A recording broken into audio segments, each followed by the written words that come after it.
Hello and welcome everybody for joining us today in the last of our webinar series this year, celebrating 25 years of Resilient Leaders Elements. If you've joined us for any of the 5 webinars earlier in the year, then hello again. If this is the first time of you watching a webinar, we've got 5 other amazing ones with some brilliant panelists. If you jump on our website, you can see the links to all of them, and I'll share those at the end of this session as well. So this is celebrating the 25 years of RLE, as I've said, and the purpose of these webinars is to look back over the last 25 years and pull out any learnings that can inform the next 25 years and beyond. So in the last 25 years, we've seen everything from terrorist attacks, financial crises, a global pandemic, and the rise of AI. So today we're going to focus on AI and the impact in our lives today, but the principles are applicable to any significant change in time of uncertainty. I'm just going to hand over to our panel now to get them to do a little bit of an introduction. Liz, I'm going to start with you. Take myself off mute. Good job I don't work in tech. I say that all the time just as I have that slight delay. Hi, everyone. For those of you that don't know me, I became a Resilient Leaders Consultant in 2024, I think it was. It seems a long time ago now. And the reason it seems a long time ago is because I work in cybersecurity. And in September last year, I actually joined Marks and Spencer and to roll out a cybersecurity program that we were just getting all ready to go, and the cyber incident hit. So I've had quite an interesting time of it over the last certainly 6 months, and in really starting to lead myself a little bit more than I was. I've actually set the conditions throughout that so that I could actually leave there, and I'm now working full-time in something called the Security Awareness and Special Interest Group, which means I get to talk to like-minded people, discover new things, and really learn about what's out and about in the cybersecurity space. The other thing that does is afford me the time to start doing some proper coaching again, which is really nice as well. So good to see you all.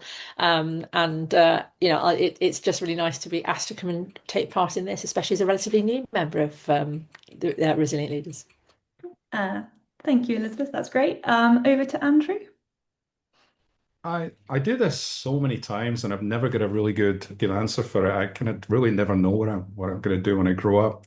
I decision making, help companies make decisions basically, but a lot of that's technology, statistics, behavioral psychology, all these kind of things I do. So I do a lot of that kind of technical stuff as well. Being around AI for a long time, and more than I care to remember. Weirdly enough, my undergraduate degree is in AI. Not that that matters, obviously, in terms of knowing any knowledge, but that's how long I've been around it, basically. So I'm fascinated to see its way it's been changing. Brilliant. Thank you. Everyone who looked at all the emails and details leading up to us know that we had a third panel member, Annelisa Eccles. Unfortunately, she's had an emergency and isn't able to join us today. But if anyone's got any particular questions for her, or if there's any topics that we cover today you'd really love her opinion on, then drop it into the chat and I'll pass it on to her later today. Okay, I'm going to get started. As we said at the beginning, the whole purpose of these webinars is to look back, to look forward. So starting off with that, let's go into our first question. So resilient or RLE looks at how resilient leaders have confidence in uncertainty, not because they always know the answer, but because they trust that they'll find a way through it. In the age of AI, what does confidence in uncertainty look like in practice for you? And how is it different from 20, 25 years ago? I'm going to go to you first, Andrew. Okay. Isn't that a bit of resilient leader question rather than an AI question? You're sneaking it in there on me. It reminds me of kind of when I was in the MOD, and then there was always when I worked for the RAF, and there was always a joke. How do you know when your date with a fighter pilot is half over? Because he says, "That's enough about planes. Let's talk about me." So it feels like we're talking resilient leadership here, which I know less about than AI. But I guess that.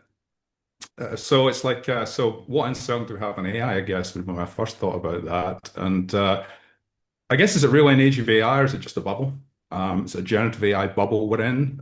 That I guess that if we are, then we're talking about resilient leadership during an economic collapse, maybe.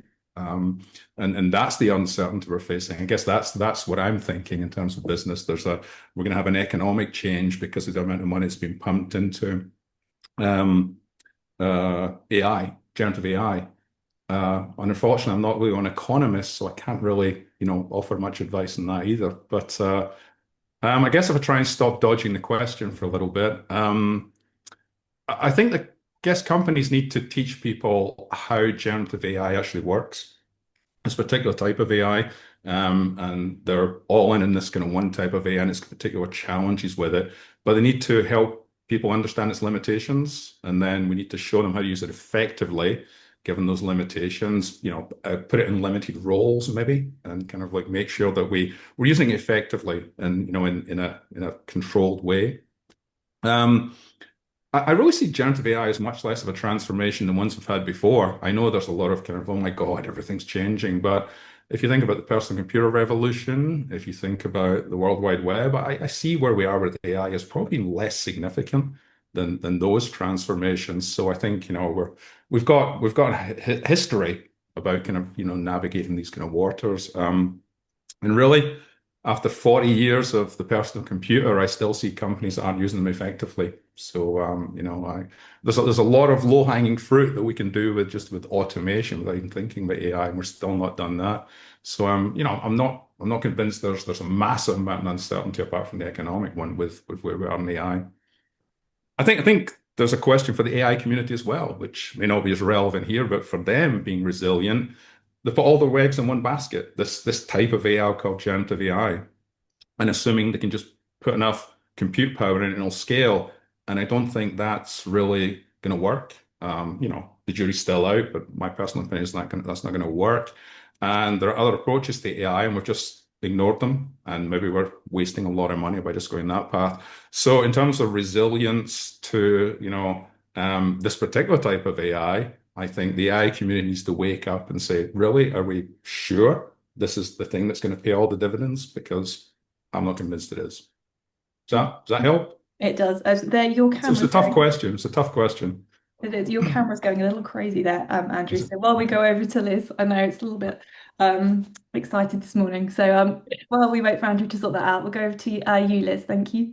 Yeah, so it's interesting, isn't it? I think when we were preparing for the session, we spoke very much about how things were 25 years ago and the development that we'd seen through, computers and first mobile phones and what they look like. And actually, what we know is that we use AI every day. And we talk about it, and we don't know that we're using it. It's hidden away in the technology that we're using. It's sitting behind this computer screen today. It was probably responsible for what was going on with Andrew's camera just then.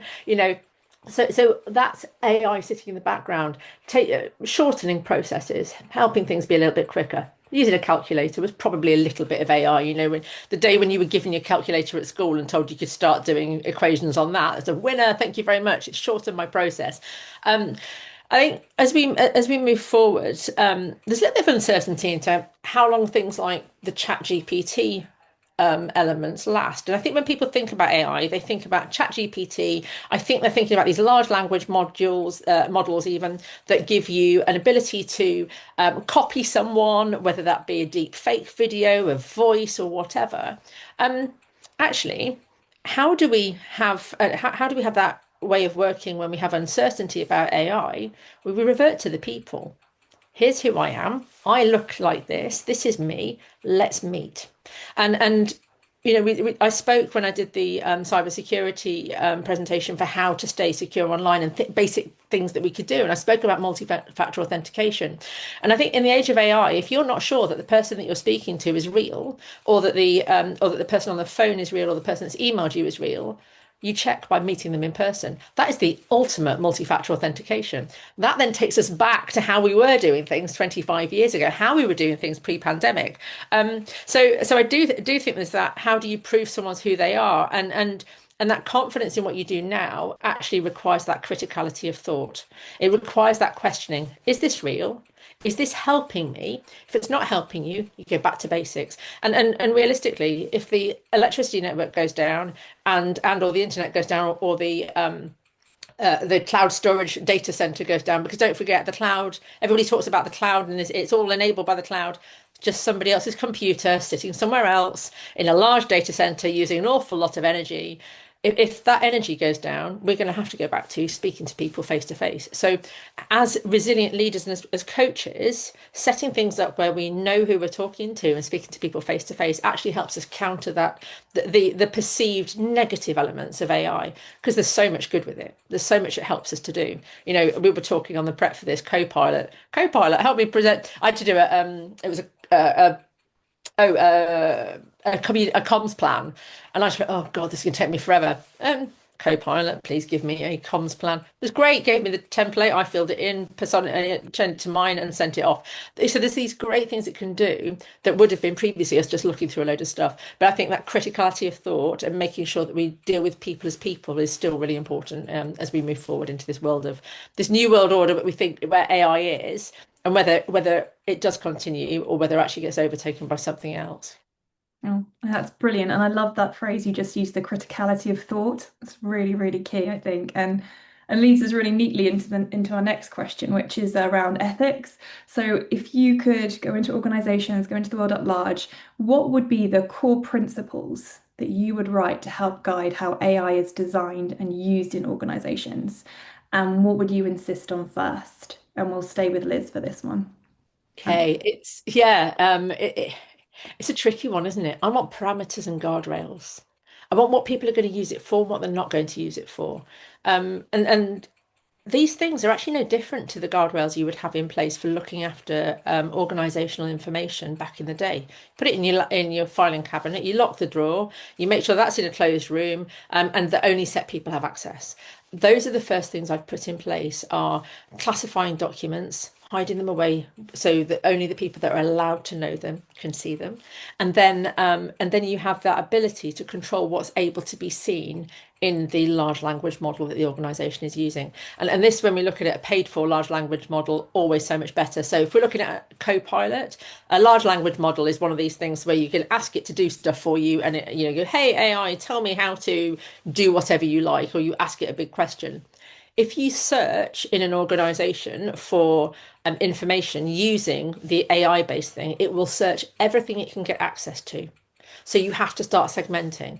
Because that means it could get access to results early before they've been published, before they've even been ratified by the board that needs to see them. Maybe if you come in a large enterprise organization, they might get access to sensitive data, health data about yourself, because nobody's properly classified or kept the control of the HR systems. So this is about making sure that anything that's able to search the systems has the parameters that it's allowed to search in. And that requires standard protective processes to be in place in the background before you ever allow the AI in.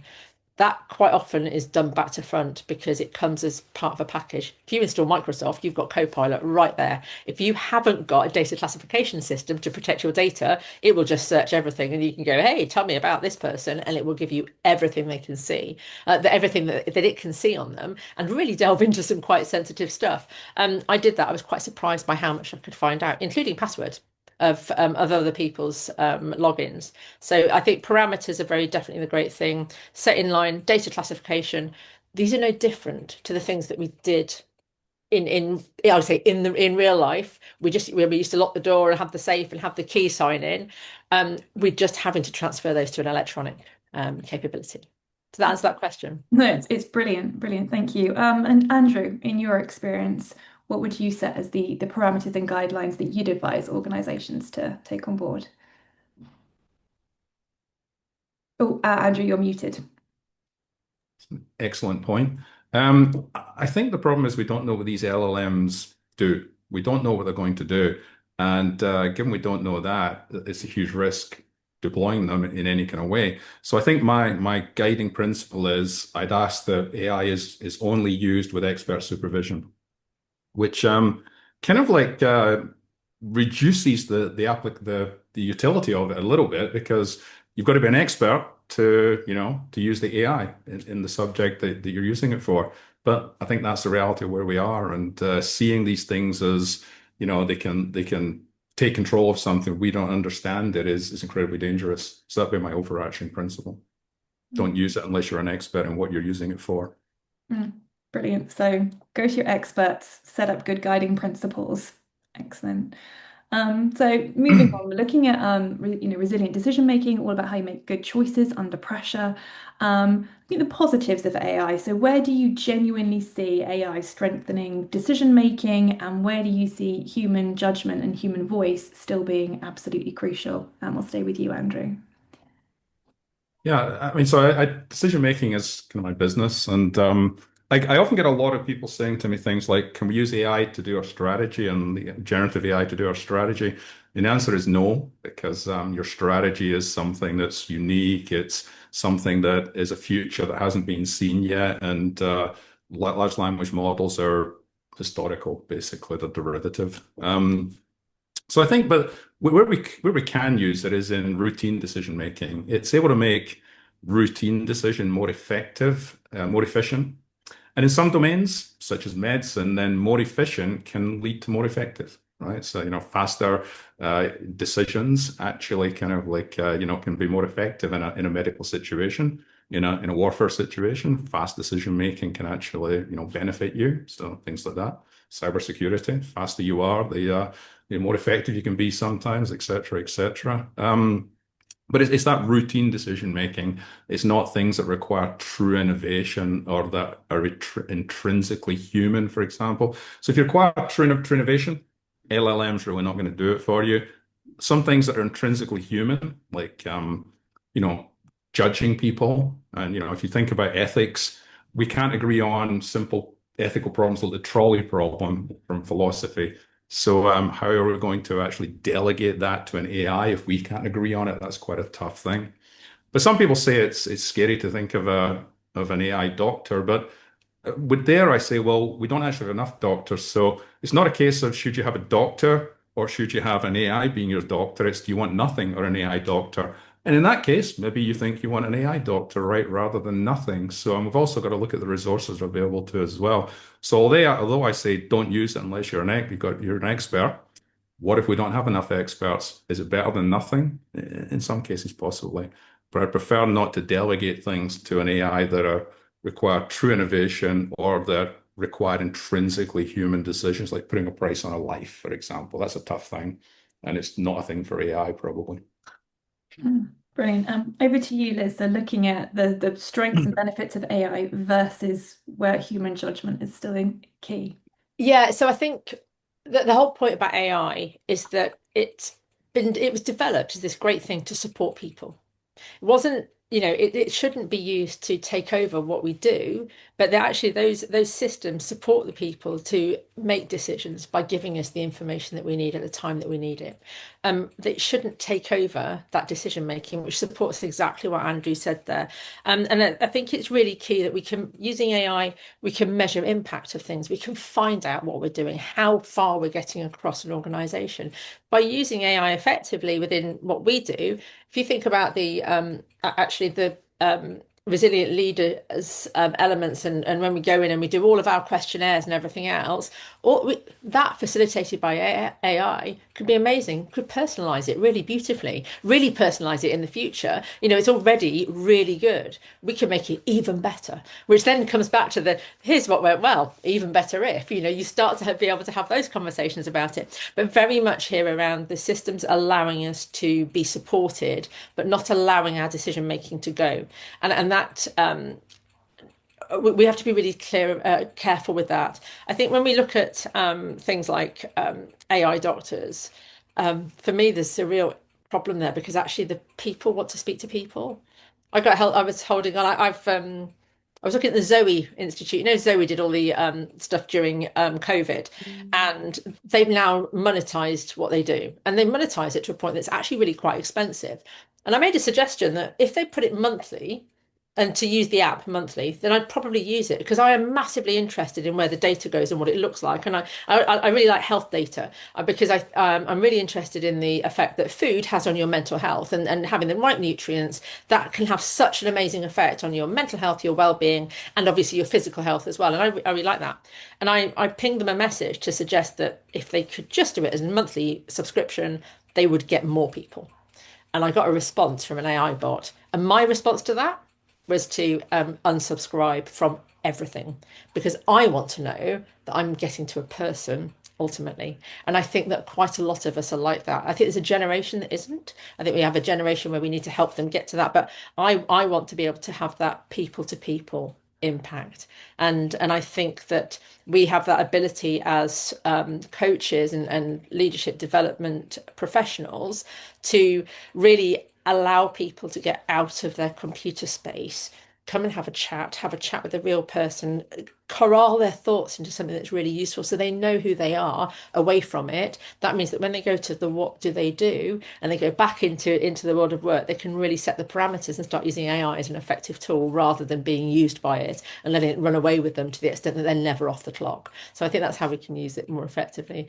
And I hope I haven't waffled too much. I do feel like I was a little bit there, but do bring me back if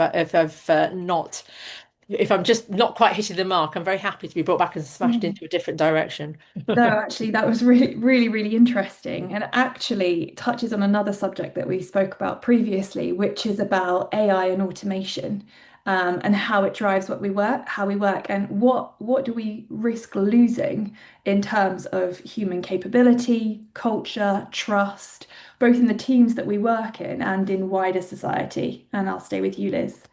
Yeah, we lose that criticality of thought, I think, is if we trust it too much, we only see one set view and it prevents us from seeing what's actually going on. So that bias, I think, is a real drama. And actually, um, what we find is that if you ask a question of an AI bot of any kind, it will likely give you an answer that you want to hear if it's learned from you as a person, if it's learned from what you've done and how you've interacted, it will give you suggestions that it thinks are sensible to you. It won't necessarily give you the alternative view. That means that people, and as humans, we like to have the confirmation bias. So you have the confirmation bias. I'm right, and I'm right because that said so, or I'm right because this person put their hand on their shoulders and told me they liked what I'd said. So we like it when someone gives us that confirmatory experience. If that's the AI bot giving us that confirmatory experience, we will only go with what they've said and we won't look for the answer outside of it. Um, I became quite worried about an elderly friend of mine after his wife died because I was seeing a lot of memes coming up on his Facebook feed about loneliness and being quite down, and of course he was sharing those, which was heartbreaking. And yes, what did I do? I reached out to him to check that he was okay, but the other thing is that as he was sharing those, he would have been seeing more of them to confirm in his own timeline that he was really upset, really grief-stricken, and it self-perpetuated that, which doesn't then allow us to get out of that mood, and it doesn't support moving on, getting better, or developing ourselves as people, because it might want to keep us where we are, not because it's deliberately doing it, because that's the data that's coming into it. And rubbish in, rubbish out, that's what we have with all these things. And it's if you're putting information in, then the AI bot will learn from that. And I mean, it was only recently that there was a heap of stuff online about haggis being a real creature because someone had fed an LLM with a whole lot of information about haggis being a real creature. Now we know they're not. If you're in America and someone tells you a haggis is a small furry creature, you're not going to question that. So it's very much confirmation biases, and we have to be quite careful about with those AI bots there. Yeah, I think that's a really interesting topic, and it comes up in all different parts at the moment as well. There's, the social media algorithms are all built around confirmation bias. We can see that coming into play, and obviously AI is now picking up that and developing that.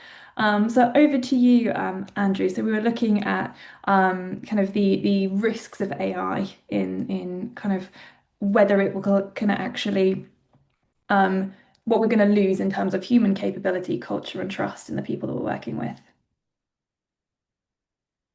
Oh, you're still on mute. Thank you.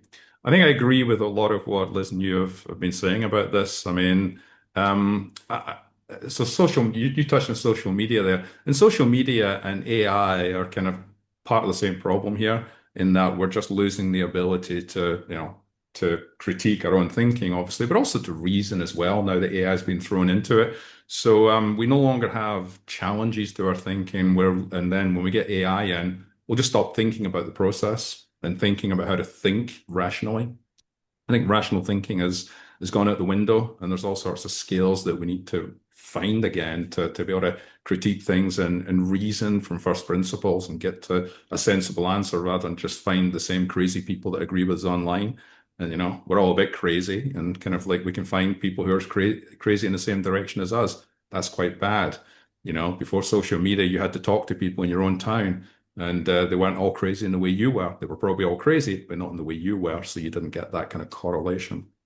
I think automation is AI is automation. It's automated decision. Generative AI is automated decision making, basically. And automation is notorious for descaling people. So how good are your map reading skills? Now you have a sat nav. When's the last time I did a long division? So it's like you just descale yourself with technology around, with automation being around. And there's a name for this. It's called Children of the Magenta Line, where you because the magenta line is the autopilot, artificial horizon on a plane. And so you end up kind of just looking at the instruments and kind of like not really engaging with the real world. And the bigger the plane, the more you do that, right? But it's true of all automation. And there's a famous example. Air France flight 447 a few years ago was going from Brazil to Paris, and their temporarily the airspeed indicators froze over, flying through ice, and for a short period they lost the sensor information, and it kind of like threw them a bit, and it came back pretty quickly, but they didn't trust it, and basically they thought they were kind of like needing to climb, but they were actually dropping with the nose too high in the air, needed to drop it down, but they couldn't do it. They couldn't work out how to do it because they didn't have the instruments, and basically lost the ability to know how to fly a plane. And that plane sadly crashed. So it's a really fascinating story of kind of like how automation can just completely descale you, and you just no longer can do the things you used to be able to do. So that I think that's my real fear with AI. It will just stop thinking more and more. We're already halfway down that path, so we'll just keep going down that path more and more, and that's pretty scary. It is actually, it's very scary. So within RLE, we talk a lot about leadership presence. So what do you leave behind when you're not in the room anymore? As we see more AI tools being used, more communication going through these AI tools, how can leaders, how can people remain visible, trusted, human, and not feel distant to the people they're working with and the teams and systems that they're working with? Andrew, you first. I just go back to the fact of what I said before when you asked about what guardrails should we have, and if AI is just your helper, if AI is your intern, your assistant, then you remain present. AI is just a tool that you are using, and you ultimately retain responsibility. You ultimately have to audit everything that AI does, and that just keeps the humanity going. You're responsible. And if the AI doesn't do something correctly, or you cut and paste from the AI, then that's on you. Yeah. And I think we live in a society where there's constant lack of accountability. So I recently had to get I changed the iPhone into an eSIM, and with O2, and I could not get they struggled to move my SIM over because they had two systems of doing some migration, and getting anyone who could do anything was almost impossible, because you know what it's like. You're in the shop and the poor person in the shop is going, what am I supposed to do?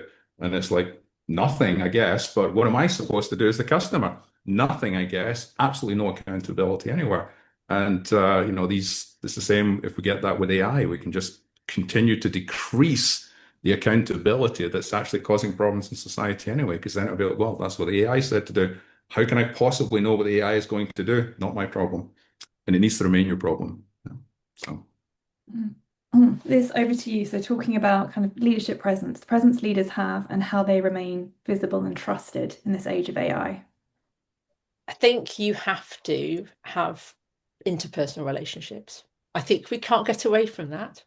Some people would like to. The lockdown for me, I actually find that quite comfortable. There's people who don't like a hug. I used to be one of those people, and lockdown was quite comfortable for me because I didn't have to see people that I didn't like. That was amazing. But in order to have leadership presence, you really have to be able to get yourself over. And I think to Andrew's point, giving things over to AI just makes everything the same. Actually, Andrew spoke really interestingly about sat nav there. So I use sat nav to let me know where the road blockages are, because I absolutely love the fact that I have a skill where I can pretty much work out where I am in the country and which direction I'm facing without any technology. I've driven the length and the breadth of this country, and I know rat runs that I shouldn't know that allow me to get out of traffic jams without referring to the technology that's there. Um, and I trust myself on that. And this comes back to my own leadership presence, I think. I trust myself to lead me out of a situation. And the reason I do that is because everybody else's sat nav is sending them the same way. If you're sitting in a queue, the AI is taking all of its information in the sat nav, and all that information is coming from the same place. Now, you might get a choice of two different routes, but the blockages are going to end up being the same on those because everyone's sat nav is sending them the same way. Um, I go, okay, that's fine. I know that's blocked there. I know that's blocked there. But also, know if I turn right, right, left, left, left, left, left, do with there, I will get past all that. Now, will I get there any faster? I don't know. I might not. Sometimes I might not get there faster, but I've had a far less stressful journey because I've trusted myself, because I've taken the human person there. And I think that trust in myself, and therefore the trust in someone who's leading, has to be that thing of, okay, I've got all this information, but I'm going to make a human decision with it. So if we're talking about leadership presence, it's about having access to all of the information you can get from everyone, listening to everyone and taking account of what people's opinions are and their skilled opinion as well. And then saying, okay, I've heard you. This is the decision I'm going with as a leader. It's not, to Andrew's point, devolving that responsibility to an AI agent of any kind. And that allows you to, as a leader, break a chain. It allows you as a person to feel valued. It means that you develop people, their skill set to think and to feel valued as well. And that's really important, is that in this age of AI, we don't allow our colleagues, our subordinates, actually, and our hires to feel, what's the word here? To feel that they're not heard. To feel that they don't matter, and to feel that what they have is unimportant. Because if they do, they'll just revert to the AI bot and they'll go, right, write me a paper on this, and you'll read exactly the same thing coming up in 4 different ways. And it might look quite nice to start with, but after a time, it all looks and sounds the same. So I think individuality is a really key thing here. Personality. Bots can get personality, AI can have personality. It will never have the same personality that you've got sitting there. And I think if you are an effective leader who can corral your people because you listen to them, that's where you can start to continue to lead in this world of capability that's there. I'll ping people back to the human factors. Andrew gave a lovely, tragic airline incident there with people not trusting the systems. I guarantee there was somebody on that plane who, if they'd been allowed to speak, would have said, this isn't right, we're not going the right way. And actually, what could they have done to affect it? They could have asked the human being on the end of the radio at one of the air traffic units to ask them what their current altitude was. I'm sure that was probably part of what they didn't do in terms of that, because actually they'd be getting a radar readout, which would give them information from a different place. And so it comes back to that going and asking for information from somewhere slightly different to give you what you need to make a decision and to lead your team the way you want to. That's brilliant. So, what I'm hearing over and over again here is that human connection, that human individuality is even more useful, even more important when we've got so many other tools available to us that could offer differing opinions. I would just like to highlight to anyone watching, we've got the chat open. So if there's any questions you'd like to pose to our panel today, drop them in the chat and I'll bring them up as we go through. I'd also quickly like to take a little detour into a story or something that I've read recently that really stuck with me, which was going all back to the different revolutions that we've had over time. I love this story. Liz is nodding at me. So we go back in time. We go thousands of years ago, BC, when we had the agricultural farming revolution, and that fundamentally changed humankind's way of life, way of living our lives. We were farming, we were producing food in different ways. We started living and behaving differently.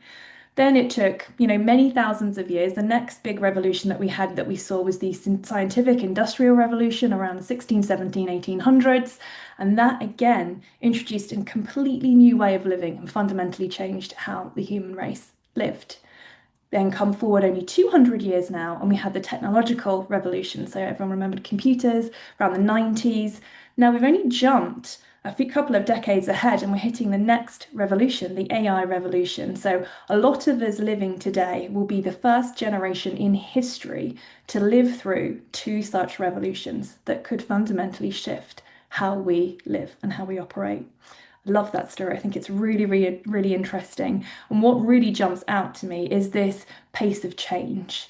I even look at how I worked 6 months, a year ago to how I work now with AI, and it's very different. And if I didn't keep up with that pace of change, then I would start to be potentially less effective than other people in the workplace around me.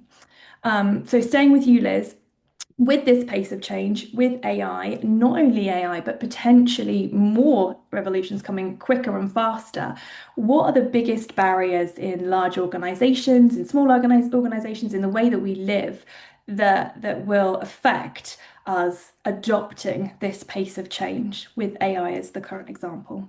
When you look at large organizations, you're always looking at cost. You're looking at the pace at which an organization can change. Small organizations can pivot quite quickly to take on new technology. We talk about startups. It's very simple to go, well, do you know what? I should buy that piece of kit that gives me a new cloud-based database. Thank you very much. It will learn from the latest AI, it will use it, and the whole organization can pivot direction very, very quickly. Large organizations don't work like that, because actually, to your point about the technology, a lot of our large enterprise organizations, and I'm going to start MOD particularly, and actually very large organizations generally, are underpinned by technology that sits with its roots 20 or 30 years ago. In some cases, those are the only pieces of kit that can do the job that they do. So you can't necessarily swap them out for the pace of change. Also, organizations continually financially stretched. You can't spend money. What do you spend your money on? Where's the priority? Is the priority on getting the new shiny Gucci kit and catching it right now? Or is the priority on making sure that our frontline business works and has that interplay backwards and forwards?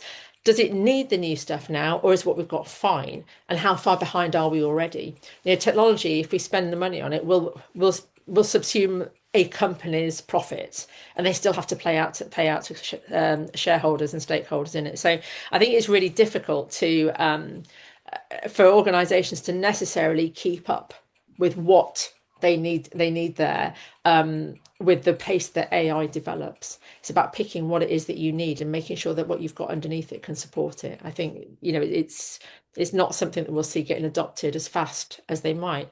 Cyber criminals, on the other hand, they'll use anything they can get, because they'll just steal it, and then they'll borrow the AI and they'll use it. They've got no parameters. They don't care about the cost. They'll just ransomware that from somebody else. So I think we have this thing where we'd all like to be using it more, but and this comes back to the competency of someone who's using AI.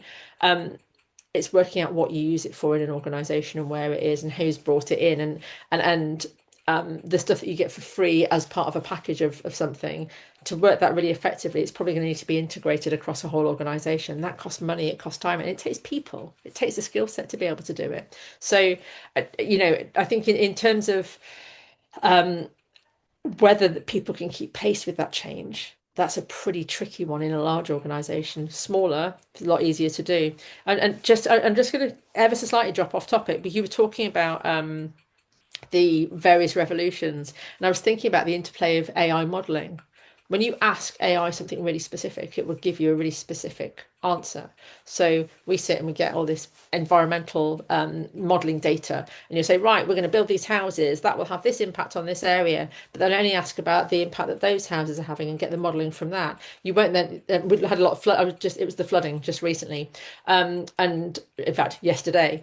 And as we concrete, or as developments happen to take place for population growth and this need for houses, actually the builders only model for the bit that they're building, and the next builder only models for the bit that they're building, and the next builder only models for the bit that they're building, and nobody ever models the cumulative impact. So this is where you ask the right question of the AI and get it to work for you. Sorry, just it was ever such a slight aside, that kind of interplay of AI modeling and decision making. Again, you have to ask it the right questions. And I think that's what organizations will look to do. They will look to see where they can use AI to really benefit them and where they have to make that strategic decision to maintain what they've already got underneath because they can't afford to change it. I think money will become a massive part of this. Brilliant. Over to you, Andrew. Yeah, I think you made your point about the living through the generations of innovation. I feel like I'm living through two Doomsday generations at the moment. I was there for the nuclear one, and now it seems that we're all going to be killed by AI next. So, they're certainly living through negative ones as well. Um, I think yeah, I pick up on. I think I agree with a lot of what was said. I mean, there's a drive for efficiency in organizations, which forces them into doing things too quickly when they don't understand it. There's a saying that your job won't be replaced by AI. You'll be replaced by someone who knows how to use AI. And I think organizations have that kind of fear that if they don't get on with AI, everyone's using it apparently. Not that they are, but they believe everyone else is using it and they're not. They're the only people, so they panic and they rush into using it inappropriately. And there's a book just speaking of the doomsday things, a recent book that everyone's been talking about in AI called "If Anyone Builds It, Everyone Dies," right? And the idea is that, well, there'll be companies out there or governments who want to get a leap on everyone else, so continually invest in AI regardless of any dangers. I'm not convinced the dangers are there that they're talking about. But if you believe that, then yeah, someone will go for it because they'll say, well, if we don't, someone else will. And that's the way organizations are working. I think we lack education and understanding. Very few people in organizations actually understand how this particular type of AI works. And if they did, they'd have a very different view of it. And but again, people see it as magic. It's Arthur C. Clarke's thing of any sufficiently advanced technology is indistinguishable from magic. And I think a lot of people are treating AI like that. I mean, there's people running around going, it's sentient and kind of like, it's already thinking better than us. And, to some degree, people who know should know better, like the people running these companies, like Sam Altman, are running around saying we've achieved artificial general intelligence, or we're on the cusp of it, and so on and so on. And there's so much FUD, there's so much hype, there's so much disinformation here that it's not surprising that organizations are struggling with it. But the only way to help them with that is education and understanding, I think. So they're the barriers to getting it right. Yeah, useful, thank you. I've had a couple of comments through just to let you know that you've got options of chat and Q&A for the audience. If you want to pose an audience to our question to our panel, please use the Q&A option and then we can see it here. That's really useful, interesting. Thank you, Andrew. And then moving on for that, so start looking towards the future. What vulnerabilities are in the world today for organizations, for individuals that you think AI can help support and develop into the next 25 years and beyond? What role does AI play in the future from your perspective? Who do you want to take that? I Oh, think sorry, that was with, oh yeah, you go, Liz. Go. no, that's fine. I think so. There's some lovely things that AI can really help with, and the one that comes to mind actually is MND, and start looking at kind of the medical side of it and really trying to delve into the data because it's really difficult for one person to assimilate all the data that's out there, particularly when we start getting into things like, neural pathways and that kind of thing. It's what can you model there? I think there's some really great benefits of it that it can help with. Um, there's benefits. As with everything like this, there's something great at the same time as there's something awful. And currently we're seeing youngsters getting coached to suicide and self-harm using AI that's coaching them that way.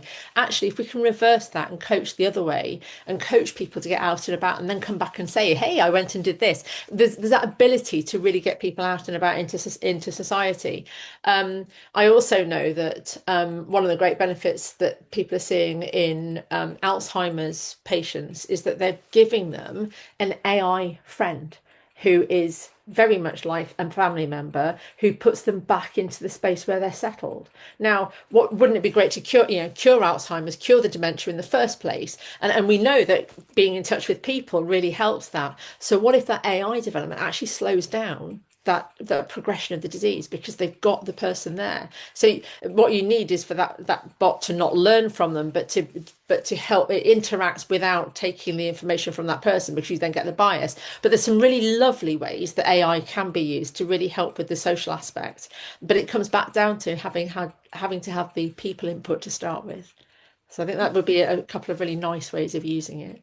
And I think I'll probably hand over to Andrew while I have a think about some more. Yeah. So this is looking at how AI can meaningfully help us as we go into the future.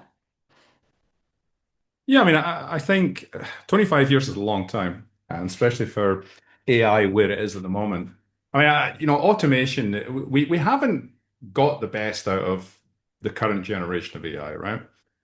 It's not, my feeling, it's not going to get that much smarter, but we're just not using it effectively in what it can do, because we're waiting for this point where it becomes smarter than us. It's not going to. And I think we just need to start using it. And people aren't using it effectively for what it is. I mean, all the routine stuff that you do, start using it for that. I mean, I'm kind of negative on it, but AI, but I use it all the time. I mean, it can do, let's say you're doing software development. 80% of software development is just cut and paste, right? Well, it takes that away. It does that work and it leaves you able to do the 20%. So actually, it can automate the dreary, routine decisions that are involved in work and let us actually level up. Yeah. So if you take, for example, a classic thing, Liz was talking about medicine there, and you take a radiologist, someone looking at kind of your x-rays and your scans and all that kind of stuff. AI is great at that because, how many images are you going to look at as a radiographer in your career when you're training? 10,000 or something? I don't know. AI will look at 10,000 in a second, right? I mean, it's the scale it's able to do is phenomenal. But does that mean we don't need those doctors anymore? No, it just means we can start using them. We don't have enough doctors. We can now start using them to look at different therapies. Okay, so it turns out AI said you have this, and the doctor just checks, yeah, you have it. What are we going to do about it? That becomes a question for a doctor then, not a diagnosis question. And doctors spend more time helping you with treatment decisions as opposed to actually, just looking whether you have something or not, diagnosis. So, AI will help us in these kind of things over the next 5, 10 years if we're smart about it. 25 years, I think we're going to have to look at a different type of AI if we want to get the benefits that we're talking about. I think it's Steve Wozniak, the co-founder of Apple, who mentioned that he'll take an interest in AI when it can drop it in any kitchen anywhere in the world that can make him a cup of tea. And I think that's the kind of thing I want. There was someone who said, you know what, I don't want AI composing my sonnets and writing my novels. I want to do that. I want it cleaning, I want it stacking the dishwasher and polishing the dog or whatever, yeah. I don't want it to do the cool things, and that's what it seems to be doing. And it's not helping with mopping the floor, right? It's even the little robots don't do a very good job of it. So yeah, AI is definitely not helping in where I needed to help, basically in my life. So, Yeah, I mean, not sure I've heard of anyone polishing a dog before, but if that's what you do, Andrew. yeah, that's what we do in our house. We polish the dog. We like to be shiny. Oh, brilliant. Okay, we've had a couple of questions through to the audience, so I'm going to jump to these if this is okay, and I'll stick with you, Andrew, to answer this first one. So this one's from Sean, thank you. So how does the panel here today deal with the issue of built AI in drift? So when it's not 100% accurate to the information used? So putting, the garbage in, garbage out problem, is that the question? Yeah. Yeah. Um, uh, Supervision, it's back to that. So when I'm talking it's back to you need to be an expert in the field to use this AI. So I use AI a lot, but only what I know what I'm doing. So if the AI talks absolute nonsense, I'm like, yeah, no, no, no, that's not correct. And use that to make sure that I don't get led astray. If I'm in an area where I don't know anything about it, then I have to spend a lot of time reading around the area anyway, and using AI maybe just to guide me to the literature, but I have to pay serious attention to the literature because I don't know what I'm doing. I can't trust AI. And basically, AI, you can't trust it. Simple as that. Large language models. I'm the same. I look to the source in the same way as I would if I was writing a paper. So when when you're evidencing something and you want to steal somebody else's words because they're amazing, and you need to reference them because they're somebody else's words and you can't say that they're yours. So you go back and you find out, well, was it that person that said that first? And then when you delve into it, you find out that they've actually paraphrased from somebody else and that they've taken their detail from a couple of years ago. I use it, so if I'm looking for statistics, I'll look and I'll go, right, okay, what's the stat? And in cybersecurity, people will always tell you 80% of this kind of attack is facilitated by that kind of event. And you go, right, where's that come from? Who said it? Why is it relevant? And what base is it on? Because if it's on two people who were, if it says 100% of people were this, well, yeah, but it's based on two people published by them. They don't even work in that space. So that's a load of old nonsense. It comes back to criticality of thought and really checking what's the source. Is that right? Where can I find more information? It's the same as doing an internet search. If you do a paid internet search, the first thing that sits, or sorry, when do an internet search, the first thing that comes up at the top of anyone is a paid ad, always. So you always then have to go, that's not the one I'm going to go to. I'm going to go 2, 3 down. I'm going to have a look down this list to find some answers that really give me the information that I want. There's no difference with using AI. You just need to go and have another look into it and delve and find more information around it. To Andrew's point, a lot of time spent going, is that right? And why is it not right? And then going back to authoritative sources, which can be really useful. There's still things like Encyclopedia Britannica online. And I quite like going back to some of those real basic source documents because their data goes back to pre-computers. And so they've developed the information, and some of that you can really guarantee is correct in a way that some of the stuff that's dragged from popular, number of clicks equals the number of times it comes up as an answer for you. If you go back to an authoritative source, a really old-fashioned one, you can actually start to really pull those together and work out which bits are real and which aren't. No, really. Yeah, I mean, Liz made a point there about advertising. I think it's absolutely key. Is that Cory Doctorow has a name for where Google has gone in terms of their search and how poor Google search has become. It's a term that's not really for a family audience, but you can go and look at it. But the key is actually that we're not getting that in AI right now because these companies are spending so much time sucking us all in trying to grow. So we've got these terrible results from free search and Google shoving ads everywhere. What is it going to be like when they start shoving ads in AI? And that's going to be frightening because it's going to be like, how do you rehydrate yourself after exercise? You should drink Coke. Yeah. I mean, it's going to be that kind of thing, right? And that's going to be horrifying. And right now, we're comparing apples with oranges in that we're saying, look how much better AI is to Google search. Look how much better Google search was 10 years ago. Yeah, Google search is not as bad as it is for a technological reason. It's as bad as it is for financial reasons. And right now, lots of people are paying for us not to have ads in AI. Ultimately, it might be the taxpayer, the way things are looking, if we're not careful. But, right now it's venture capitalists who are paying for us not to have ads in AI. That cannot sustain. And what's that going to look like in 5, 10 years' time? That's quite horrifying for society. It is, and a very cheery way to finish that. Thank you, Andrew. All right, we're going to go to our last question now. Thank you, everybody. So looking at how all of us as individuals can increase our awareness of AI and our resilient leadership in the next, 3 months, what are the 3 practical things that you would suggest that everyone listening to this webinar right now should go away and do? And I'll start with you, Andrew. Yeah, I mean, it's quite easy. I talk a lot about AI. People pay me to talk about AI, so it's quite an easy question, I guess. Understand how generative AI works, right? LLMs, understand how LLMs work. 2, use them in your personal life. Just get used to kind of like how this stuff works.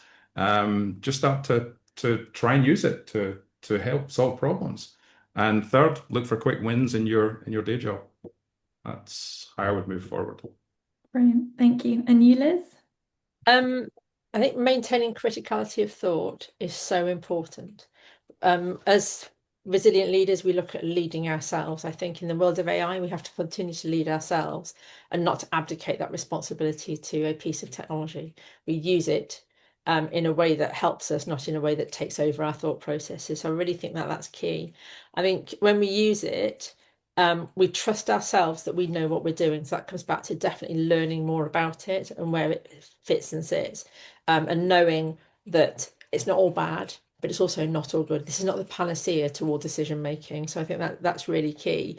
And I think stepping, I use AI all the time, as you might appreciate in work, but human connection is so important. So use it to save the time, as Andrew says, but actually make sure that you're still having that human to human connection. And I think if we can work out a way of using RLE in a way that supports that and it isn't everything on screen, we're able to step outside of the computer space and pull into the real world while still able to get hold of the bits that we need. That will be an amazing use of AI in the future, but we still need to have that human connection.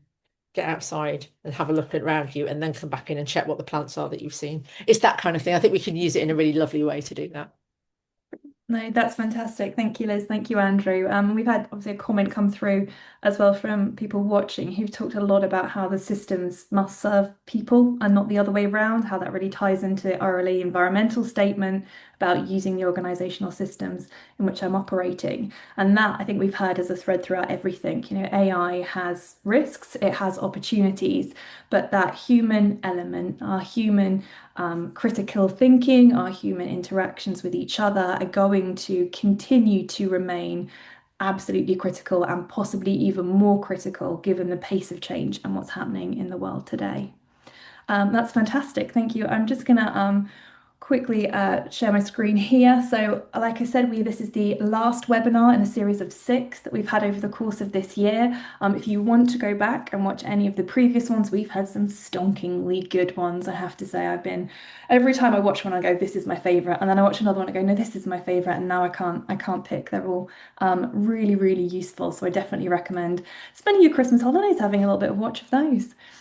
We've also got like I said, on the webinar, on the website, you can see all of those. We've also got a blog series that's run throughout this year. We've got the latest blog up there by one of our co-founders, Rachel Cooper, talking about why people choose to follow you, particularly looking at the kind of an IT background. So if you work in IT, that's a really, really good one to have a read through, but we've had them running throughout the year. So I recommend having a look at those. I would like to take this last moment to say a big, big thank you to Andrew and Liz. You guys have given me so much to think about. I'd also like to say thank you to Annelisa, who'll be popping on and answering a few questions, and also Ben Meinel. If you missed the video that he put together around AI, and his speciality is around AI in marketing, it's a 10-minute video. It's absolutely beautiful and really, really insightful. So a great addition to the conversations today. I really recommend you looking out for that one as well. We'll be sending a link to that along with an online demand or on-demand version of this webinar to you shortly. A big thank you again to everybody who's here, everyone who's joined us throughout the series of webinars, every panel member, particularly Liz and Andrew today. I hope everyone has a wonderful Christmas and a happy new year. Thank you.